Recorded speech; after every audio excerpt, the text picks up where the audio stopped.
Hello guys, आज चाहिँ तिहारको लागि तोरण बाट्नको लागि खरहरू लिन आइराखेको होइन। अनि यहाँ चाहिँ आउँदा आउँदै ठ्याक्क मुनिबाट यो दाङ जिल्ला बहुत राम्रो देखिँदो रहेछ।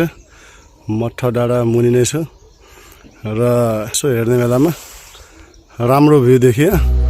अनि सनराइजको एकदम राम्रो यो ठाउँ जग्गा भयो त बहुत मजा हुन्थ्यो होला। अनि मुनिबाट कपास जस्तो देखिने, अनि यसरी हेर्ने बेलामा एकदम राम्रो भ्यू पनि सिनेरी पनि छ। र यो ढुङ्गो चाहिँ एकदमै फाइदाकारी जस्तो लाग्यो मलाई। यहाँबाट राम्रो सर्ट आउँछ होला, लेट्स ट्राई। ल यहाँबाट हामी जान्छ। एकदमै ठुलो छ ढुङ्गो। ढुङ्गोमाथि कसरी चढ्ने होला यार। र अरू बाँकी साथीहरू चाहिँ मुनि पात टिप्दैछन्। र फाइनल्ली ल ठिक छ, बहुत मजा आइरहेको छ। लास्टबाट चौर जस्तो। र यो दाङ जिल्ला बिहान कति बजेको कुरो हो यो? 6:47 को कुरो हो। बिहान राम्रो भ्यू हेर्न पाइयो। तर एउटा भ्रम, मुनिकोलाई चाहिँ अझै रात परिराखेको छ भन्ने जस्तो लाग्छ होइन। अझै खास उज्यालो भएको छैन। तर यता चाहिँ उज्यालो गुड मर्निङ भइसकेको छ। कुहिरो लागेको छ, मुनि चाहिँ एकदम हुस्सु लागेको छ। र अहिले हामीहरू छौँ चुरे पर्वत श्रृङ्खला। र यो हो दाङ उपत्यका। यो एसियाकै सबभन्दा ठुलो उपत्यका र माथिको महाभारत श्रृङ्खला। र यो मुनिको चाहिँ चुरे श्रृङ्खला।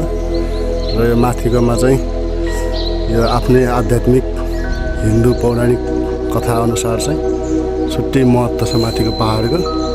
अलिकति देखिन्छ कि एरियामा अलिअलि देखिँदो रहेछ। एकदमै राम्रो भ्यू छ। र सम्भव भएसम्म म त्यहाँ माथि टपमा जान्छु, मठ डाँडामा है। अनि म तपाईँलाई त्यहाँबाट कस्तो भ्यू आउँदो रहेछ करिब 7 बज्ला म त्यहाँ जाने बेलासम्म तपाईँलाई त्यो भ्यू देखाउँछु। ओके, बिहानै। र अरू चाहिँ पात टिप्न गएको भनेर सोच्छ होला नि होइन। कहाँबाट पात टिप्नु? पातभरि जम्मै प्वाल परेको पात, च्यात्थेको पात, कोही साना पुड्का होइन। अनि खास पात टिप्नलाई चाहिँ माथि जानुपर्ने। अब यहाँ यस्तो पात त्यो एउटा झ्याउ लाग्यो। अनि यतातिर फाक मलाई चाहिँ झोला बोकाइदिएका छन्। यो हँसिया चाहिँ लगाउनुहुन्न अरे पात टिप्ने बेलामा, रुखहरू काट्छ भनेर। बिहान 5 बजे आएको, सुत्नु पनि पाइएन यार। आज काम गरेँ, मेरो ड्रोन सटको काम गरेँ। मजा छ होइन। उता माथि झन् अहिले हिमाल पनि देखिन्छ। माथि धौलागिरी हिमाल, लिस्नी हिमालहरू, सिस्नी हिमाल पनि देखिन्छ भने सुन्दै थिएँ। ट्राई गरेर के हुन्छ, मौसमले कतिको साथ दिन्छ। ओके, खास बाटो चाहिँ कता हो म बिर्सिसकेको छु। म चाहिँ के ट्रिक लगाइरहेको छु भने यहाँबाट जता मान्छे हल्ला गर्छन् त्यतै गइरहेको छु। बाटो कसो थाहा भयो भने यो म चाहिँ हराइसकेँ। अब यहाँ अब खोज्छु म एकछिन। माथि केही समयपछि राम्रो माथिको भ्यू देखाउँछु, दाङ भ्याली। अब चाहिँ हराइयो, मेन बाटो भेट्थेन। यस्तो हुँदैन होला मेन बाटो। एक्लै हाइकिङ गर्ने भयो। फाइनली बाटो भेटाए जस्तो लागिरहेछ। मेमोरेबल सनराइज एकदमै राम्रो। यस क्या दामी छ नि होइन। एक्लै पनि भ्लग हुँदो रहेछ।